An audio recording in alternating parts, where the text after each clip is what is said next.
Salamat, Nanay Lita. Isa lamang si Nanay Lita sa milyon-milyon nating kababayan na nabibilang sa informal na sektor ng mga manggagawa. Sa katunayan, ayon sa 2018 Informal Sector Survey, nasa 15.68 milyong mga Pilipino ang nabibilang sa informal na sektor. Siyang kumakatawan sa 38% ng kabuang labor force. Hindi maikakaila na malaki ang ambag sa ekonomiya ng informal na sektor sa ating bansa. Pero bakit hanggang sa ngayon ay tila nakalutang sa ere ang kanilang tadhana dahil hindi pa rin garantisado ang mga karapatang para sa mga manggagawang informal.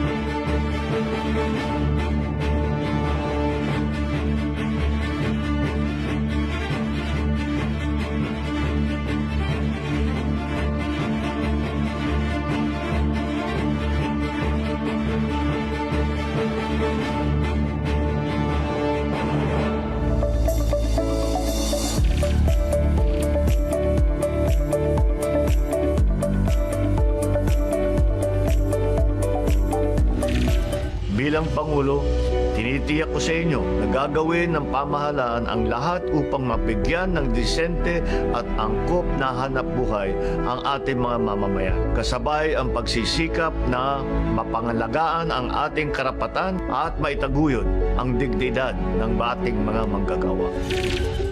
Sa pusod ng Quezon City na may pinakamataas na bilang ng populasyon sa bansa, ay hindi nakapagtataka na lumulobo rin ang pangangailangan sa kabuhayan at pagkakakitaan. Sa Barangay Holy Spirit sa loob ng parehong lungsod ay nakilala namin si Ate Conchita. Ako po si Conchita Fernandez. Dati po ako street sweeper. Dito sa Samog. Dito si Holy Spirit. Mahirap ang dating trabaho ni Ate Conchita bilang isang street sweeper dahil kailangan niyang bumangon ng maaga at unahan ang bugso ng mga tao at sasakyan sa kalsada. Ang maliit na halaga na kanyang kinikita sa pagwawalis ay may malaking epekto sa kanyang kalusugan. Pero isa lamang ito sa kanyang mga naging sakripisyo. Si Ate Conchita ay isa lamang sa mga kababaihan at may bahay sa Barangay Holy Spirit na nagtatrabaho at naghahanap ng pagkakakitaan para magkaroon ng karagdagang pangtustos sa kanilang pamilya. Kaya naman malaking tulong para sa kanya at sa kanyang mga kabarangay ang livelihood program na inilunsad ng kanilang LGU na siyang naging daan sa pag-angat ng kanilang mga buhay. Ako na ako magawa yung tuba, mga magawa sa papel, tapos dishwashing. Natutunan ko na rin yan. Nakakatulong din. Sigurado na po ay may nag-aanang. Ang programang pangkabuhayan na ito ng Barangay Holy Spirit sa Quezon City ay namamayagpag at patuloy pang lumalago at nagbibigay ng pagkakakitaan sa ating mga kababayan, partikular na sa mga kababaihan. We organized the women into an organization of entrepreneurs. Later on, entrepreneurs. Marami na rin kaming mga naturuan sa pagninegosyo at insisahan namin talaga mga kababaihan kasi mga walang trabaho. Ang alam lang nila mag-imbes ng bahay, magtraba, mag-alaga ng fana. Pero talagang sa buhay natin ngayon, even noon, 20 years ago, ay kailangan ng magtulungan ang mag-asawa. So, inilibog namin ang mga kababaihan na magkaroon kaya ng dagdag-kita sa pamilya. We started with training them sa iba't ibang gawaing pangkabuhayan. Sa nasabing programa ay tinuturuan ng mga interesado na gumawa ng mga sabon, Hindi na siya mainit. kandila at maging pagluluto ng pagkain. Bukod sa mga ito ay mayroon ding material recovery program ang Barangay Holy Spirit na nakatuon naman sa recycling.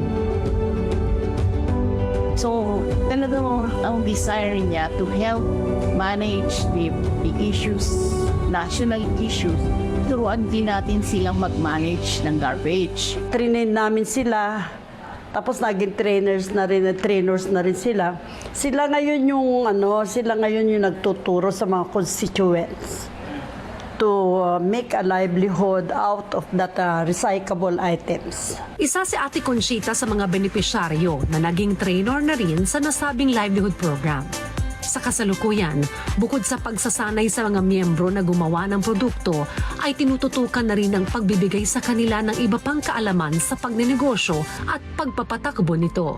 So, una, ang turo namin ay para din masanay sa paggawa ng mga gawaing pang-negosyo. Pero sumunod ay talaga naging entrepreneurship ang naging focus namin. Natuto sila papaano pagandahin ang produkto, papaano babalutin ang maganda ang produkto, yung packaging, di ba? At papaano sila magpe-presyo. So we teach them very simple business sa startups na kaalaman. Sa pamamagitan ng ganitong mga programa ay nabibigyang kakayahan ng lokal na pamahalaan ng Barangay Holy Spirit ang kanilang mga mamamayan na kumita at mas masuportahan ang pinansyal na pangangailangan ng kani-kanilang mga pamilya. Ang inisyatibang gaya nito ay isa lamang sa mga solusyon at hakbang na maaring gawin ng mga lokal na pamahalaan sa bansa para masuportahan ang ating mga kababayan na walang maayos na trabaho at sapat na kita. Nang sa gayon ay hindi na sila mangamba kung sa susunod bang araw ay may ihahain pa sila sa kanilang mga pamilya.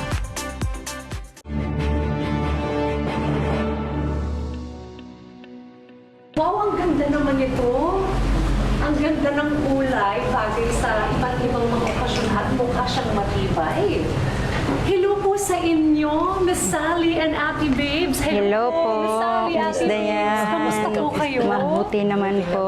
Ang ganda nito. Yes po, bagay sa damit mo para nagkakulay sa iyong damit. Sino ba ang mga gumawa nitong mga produktong ito? Yan po ang produkto, isa sa produkto ng manggagawang informal dito sa Holy Spirit Center po. Ang galing nila, ha? Yung mga Yes po. product nila, of quality talaga ito. At maganda nga, idalhin ko to sa iba't ibang mga occasion, di ba? Alright, nabanggit niyo yung mga manggagawang informal. Tamang-tama naman po, Ma'am Sally, Ate Babes, may mga ilan akong katanungan tungkol sa ating mga manggagawang informal. Kakamustahin ko sana sila at sakto ay kayo po ay kasama ko ngayon, ang kasalukuyang basic sector representative ng mga workers in the informal sector. At si Ate Babes naman, part kayo nung unang batch ng mga basic sector representatives at ngayon ay active council member pa rin po kayo. So, kumusta na po ba ang ating mga manggagawang informal sa kasalukuyan po, Miss Sally? Sa ngayon po ang ating mga manggagawang informal ay kasalukuyan pong medyo maganda naman ang kalagayan, ngunit ang ating mga manggagawang informal ay hindi pa rin na kilala masyado ng ating lipunan. Ate Babes, kayo nandito na kayo way back, 1998? 1999. No? Kamusta po ang estado nila from that year to now? Yes, pagpasok namin ng 1999 ay may bitbit na kaming mga agenda na dapat hindi lang manggagawang sa formal labor ang may karapatan, kundi dapat din yung manggagawang informal. Dapat pare-parehas ang pagtingin ng ating lipunan.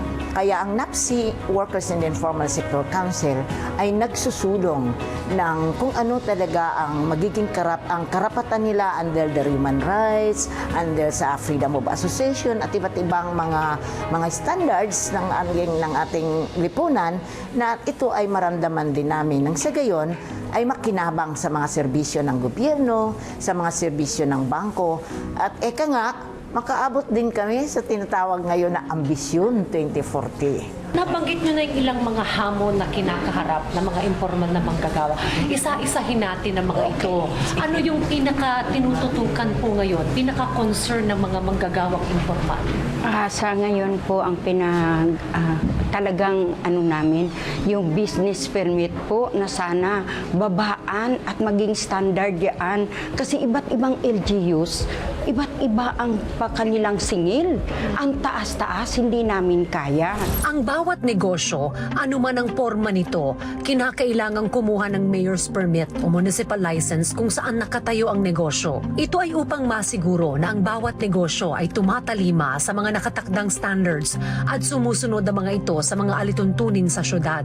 Ang proseso sa pagkuha ng mayor's permit ay magkakaiba sa bawat lugar. Ang isa pa pong sinusulong talaga namin ay yung sana yung no demolition without relocation. Sa ilalim ng panawagang no relocation, no demolition, kinakailangang tiyakin ng gobyerno ang pagbibigay ng basic services sa informal settler families, gaya ng pagkukunan ng inuming tubig, kuryente, akses sa transportasyon at iba pa. Magaganda yung inyong mga rekomendasyon na at sabi nyo nga kailangan talaga further recognize natin yung mga manggagawang informal at kung gagawin yan, mas makakapacitate natin sila. And speaking about that, yung mga access sa mga financial services, yung mga makakautang ba sila sa mga bangko, kamusta ba? Nakakautang ba yung ating mga manggagawang informal sa ngayon? Ay ma'am, kung pangutang sa bangko, hindi pa nila ma-access, wala pa. Kasi hindi nga, kaya nga nais namin na ma-formalize sila. Kasi yun ang time na pwede silang makapangutang, makabangko, maka-insurance. Hindi ka maka-access kung wala kang permit. Hindi ka maka-access kung wala kang talagang name tag, baga. Hindi mo yun makuha. Itong hawak ng basket na ito, ang ganda. May mga kasanayan ba na kinakailangan pa yung ating mga manggagawang informal na makakatulong sa kanila na magdaragdag ng kanilang kita? Ano-ano ba yung mga kasanayan na yun na kinakailangan or mga in-demand para sa kanila? Actually, ma'am, binibigyan sila ang nila, yung skills training, tuturuan sila ng, kasi kung naturuan mo sila ng skills training nila, na-improve ng kanilang na capacity na sila, tapos nabigyan na sila binigyan din sila ng trainings ng marketing, kung paano sila turuan din, kung paano nila i-market yung mga product nila, kung paano din sila mag-bookkeeping, kasi kung wala ka naman noon, ay paano naman yung iyong negosyo na papasukan. So, unti-unti lahat yan ay binibigay din naman sa kanila. Sa ngayon, hindi pa naman lahat nabibigyan, pero mayroon nang nabigyan naman. Ang demo natin ngayon ay paggawa ng powder detergent. Negosyo para sa kabuhayan. Dagdagan ko lang yung sinabi ni SR sa mga kasanayan. Kung pag-usapan natin yon sa mga local level, yan, marami ng ganyan. So, kulang nga sa market. Ngayon naman, nakikita ko na ang TESDA is doing best para yung mga bagong negosyo, bagong kabuhayan na makikita ngayon, bagong employment, yung tinatawag nga na yung labor market trend natin, ay matutugunan ng ating supply sa manpower. And in 2015, na NEDA, na PSA, lumabas that the informal sector was able to contribute 5.03 trillion to the GDP. And that's why we are very much talaga na bigyan nyo kami ng aming share. Nag-contribute kami. So, asaan ang aming akmang karapatan din? So, yun yung ang hinihiling namin sa pamahalaan. Ayusin nyo, tukdin nyo para mabawasan ang kahirapan, mabawasan ang poverty, at kumbaga magkaroon ng disenteng pamumuhay ang bawat Pilipino. Okay. Siguro mga panghuling katanungan ko na lamang po sa inyo, Ms. Sally, Ate Babes, ano po ang inyong pangmatagalang adhikain para po sa ating mga informal na mga manggagawa? Yung aming pangmatagalan na adhikain talaga ay ma-formalize itong ating yung progressive yung formalization para sa informal, para maging formal, para lifetime. Hindi na sila parang kawawa sa tabi-tabi.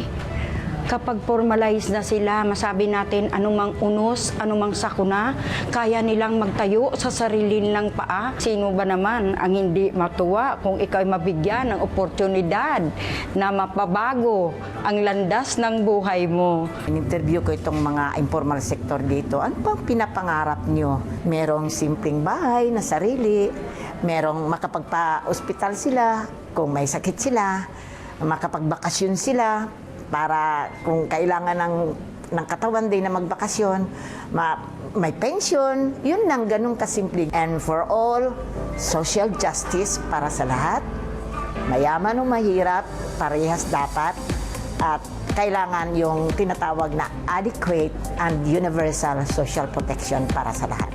We have 5 thematic clusters. Number 1 is, cluster 1 is addressing social protection, and then protection of workplaces and at workplaces. Kasi yung mga vendors sinisipa-sipa, di ba, mga terminal. So kailangan maproteksyonan yung mga kanila. Kaya sabi kanina ni SR ay relocation before demolition. Cluster 3, tinutugan na namin yung market, yung procurement. Pang-apat ay ito yung financial inclusion. Ito yung mga trainings, ito yung Bangko Sentral ng Pilipinas, mga bangko ng gobyerno. So sa bangko ng gobyerno, you will notice na marami na rin na-improve, na-relax na mga criteria. And the last one is ito na yung access to training. So kapartner namin yan, TESDA, lahat ng training institution. Maraming salamat po sa inyong panahon at nabanggit nyo nga na mahalaga ang papel ng mga manggagawang informal at yung karapat dapat na maibigay sa kanila ay tulong-tulong tayo, no? Lahat ng sektor ng lipunan para mas makapacitate natin sila at mas, sabi nyo, ma-recognize and eventually ma-formalize. Yes, ma'am. Yes, Dayan. Miss Sally, maraming salamat. Ate Babes, maraming salamat. Okay. At tayo ay patuloy na magiging magkatuwang para sa kapakanan ng ating mga manggagawang informal. Kaya naman, sama-sama tayong Umaksyon laban sa kahirapan.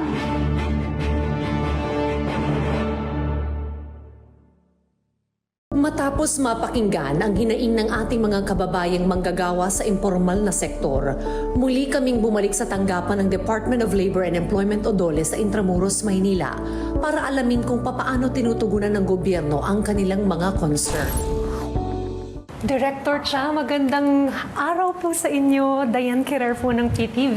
Hello, hi Miss Diane. Nice to meet you. Ako din po ay natutuwa at may panahon po kayo ngayon para po makipag-usap po sana po ako sa inyo tungkol po sa mga concerns ng ating po mga manggagawang informal at ang mga inisyatibo na rin po ng inyo pong ahensya para po sa kanila. Ano po ba yung mga ginagawa po natin para po iangat ang kabuhayan po ng ating mga manggagawang informal? Sige, salamat Diana sa pagbisita mo at saka sa opportunity na maibahagi yung mga programa namin at mga serbisyo na para sa mga informal sector. Kasi alam mo, Dayan, napakalaking bahagi nila sa ating labor force. Actually, 17.3 million ang informal sector workers at ang nagko-complex ito ay yung mga self-employed, no? At yung mga unpaid family workers. Sa parte ng DOLE, kami ay nagbibigay ng livelihood. No? Meron kaming DOLE Integrated Livelihood Program. At sa katunayan, simula 2016 to 2022 ay nakapagbigay kami ng 6 billion worth of livelihood projects, no, for our informal sector workers. At ito ay nakakatulong doon sa mga nag-uumpisa pa lamang yung kailangan nila ng kita para mataguyod ang kanilang mga pamilya, no, konting kita. At ang pwedeng individual, pwede ring grupo, no? At ang pangarap talaga namin, Dayan, ay makagraduate sila bilang not only livelihood beneficiaries, kundi hindi maging micro-entrepreneurs. Sa hangaring ito ng gobyerno, kinakailangan ng sama-samang tugon mula sa mga sangay ng pamahalaan. Mula sa Department of Trade and Industry para sa pagbibigay sa mga manggagawa ng akses sa merkado, sa Department of Science and Technology o DOST para sa mga teknolohiya na kanilang magagamit, hanggang sa mga financial institutions sa pagbibigay ng kapital sa kanilang pagnenegosyo. At Director Cha, ano yung mga kasalukuyang polisiya natin o mga batas ba na makatutulong para mapaangat pa natin yung mga manggagawang informal? Napakarami, Dayan, no, na tumutulong sa mga enterprises, no? Ang mga ito ay nakakatulong para sila ay mas mabigyan ng access sa ating mga tawag dito, sa ating mga programs and services, no. Pero gusto kong i-emphasize na may mga challenges talaga at I'm sure sinabi rin nila sa inyo yon, ano. May mga incentives na sa iba't ibang batas, pero may challenges din sila sa pagkuha ng business permit, no. Medyo mataas para sa kanila sa pagkuha ng social security benefits, no? Kasi para sa informal sector, parang nahihirapan sila na makayanan yung premium contribution sa SSS. Yun. Kaya patuloy yung goal natin na ma-formalize sila, no? Ma-transition sila from being an informal to sector to the formal sector. Ano bang ibig sabihin nun? Ang ibig sabihin nun, kung ikaw ay worker sa informal sector, malamang ay hindi ka pa saklaw ng mga ibang polisiya natin, no. Halimbawa yung mga nasa government, nasa mga private agents, private companies, no, sa mga kumpanya, sila ay govern na ng mga labor standards, sa sahod, si SSS, no, at mga iba pang mga polisiya. Ang informal sector ay yung SSS, no, kailangan ay voluntary pa pagdating sa member sa SSS. So yun ay patuloy natin silang tinutulungan, no. Aside from that, wala rin talaga sila yung, hindi mo masasabi na may minimum wage sila kasi sila ay dependent sa kanilang maliit na kita, ano, mga negosyo. So depende yon kung kikita ba yung kanilang tawag dito, yung maliit nila na negosyo, di ba? Kaya doon namin sila tinutulungan, ano. Alam niyo yung livelihood program namin, ka-change lang namin, no. Nagbigay kami ng reform ngayon, may bago kaming guidelines at umaabot na ng 1.5 million pesos ang pwedeng ma-avail ng isang grupo ng informal sector, no. Kung ano man ang gusto nilang negosyo na simulan, bigasan, pananahi, no, sari-sari store, karinderya, mini grocery, kahit ano. At tinutulungan niya ng aming mga regional offices para sila ay makagawa ng project proposal at maka-avail sila ng mga ganitong pagkakakitaan. Para tulungan ng informal workers, partikular ang mga self-employed at overseas Filipino workers na magkaroon ng Social Security, inilunsad ng Social Security System o SSS ang Contribution Subsidy Provider Program o CSPP. Sa pamamagitan nito ay nagkakaroon ng proteksyon ng mga manggagawang informal. Pero paano nyo po nasisiguro na yung talagang mga mahihirap ang nabibigyan po nito, yung talagang nangangailangan? Okay. So magandang tanong yan, ano. Ngayong administrasyon na to, talagang pinaigting namin yung concentration, no, doon sa mga pinakamahihirap. Sabi nga ni Secretary Benny Laguesma, yun ang instruction niya sa amin, na mag-focus kami doon sa mga 4th, 5th, and 6th class municipalities. So ito yung pinakamahihirap talaga. Maliliit ang ira niyang mga yan. Ano? Halos wala kang challenge ang development sa kanila. No? At pagdating naman sa informal sector, lahat, napakarami kasing subsectors niyan eh. May vendors, yung mga transport workers, mga pedicab drivers, no, mga farmers, fisher folks, practically yan ang informal sector workers natin, ano. At sila yung mga, even yung parents of child laborers, yan priority natin. Alam mo ba na ngayon, based sa PSA data rin, ano, 935,000 na ang mga batang nagtatrabaho, naghahanap buhay. Okay? At ang gusto natin ay eventually, yung mga magulang nila, yung magtrabaho, hindi sila. Kaya, ang ginagawa namin, isa sa priority namin, no, katulad ng tanong mo, yung mga magulang ng mga bata na naghahanap buhay, ang binibigyan namin ng livelihood projects. Kasama na rin yung mga indigenous peoples, no, persons with disabilities, senior citizens, no. So yun ang aming mga interventions, mga priority sector sa livelihood. Meron din kami tinatawag na emergency employment program or yung TUPAD, no, na palagay ko mas popular to sa masa kasi nakakatulong siya. Safety net lang siya, Dayan. So 10 days, no, 10 days to 90 days na pagtatrabaho, samantalang pagtatrabaho para lang maitawid, no, yung pamilya kung may kinakailangan sila sa pang-araw-araw nila na kailangan tustusan. Yung mga programa po ninyong ito, paano po natin magiging, o paano po natin gagawin itong sustainable para sa kanila? Kasi yung mga problema na anong kakainin ng pamilya ko ngayon, may sapat ba akong kita sa trabahong ginagawa ko ngayon, paano natin masisiguro na araw-araw meron silang may uwi sa kanilang pamilya? Ano po ang maitutulong ng DOLE sa kanila? Napakaganda yung tanong mo, Dayan, ano, yung sustainability. Kaya nga doon sa bago naming guidelines ay yung livelihood project nila, no, ay hindi kami nagbibigay ng pera. It's actually working capital in the form of yung mga raw materials or tools or equipment na kakailanganin nila. Pero bago namin ibigay yun, tinitrain namin sila muna. Okay? Kailangan, kasi hindi naman lahat ay gusto at kayang maging negosyante, di ba? So may training sila. Paano ba mag-run ng negosyo? Bookkeeping, financial literacy, financial management, parang paano mag-manage ng isang negosyo, yung mga ganong klase, ano, para to make sure na aalagaan nila yung kanilang livelihood project, no. Sa mga manggagawang informal, mga nagtitinda sa palengke, nasa nagda-drive ng jeep, mga nagtitinda ng taho, na nanonood po sa atin, na gusto nilang mas mapalaki pa lang yung kanilang kita. Ano po ang mga kailangan po nilang gawin? Sino ang dapat po nilang lapitan? Okay.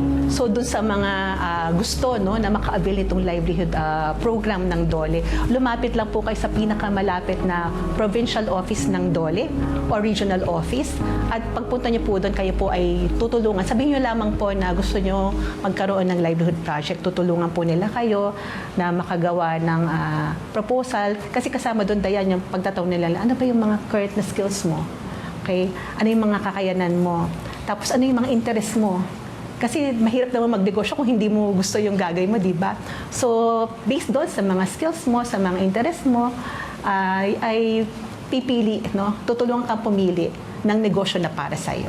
Panghuli na lamang po, Director, siya gaano kahalaga na bigyan natin ng prioridad, kilalanin natin ang mga manggagawang informal para mabawasan po natin ang antas ng kahirapan sa bansa.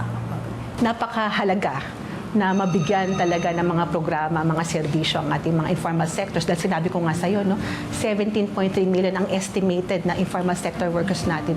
At kung sila, ang mga ito, ang bawat isa sa kanila ay matutulungan natin, no, hindi kaya ng DOLE lang, hindi kaya ng gobyerno lang, kailangan natin ng pribadong sektor, no, at lahat pa ng makakatulong sa kanila ay definitely mawawala tayo, no, sa kalugmok-lugmok na kahirapan.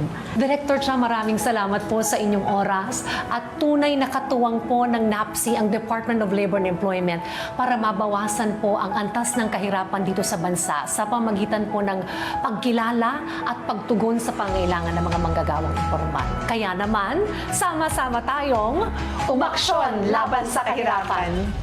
Nabigyang linaw tayo na kailangan ng angkop na pagkilala ng mga manggagawang informal. Siguraduhin natin ang kanilang mga karapatan. Ilapit sila sa merkado, linangin ang kanilang kakayahan at maging ang kanilang kabuhayan upang mabawasan naman ang antas ng kahirapan dito sa ating bayan.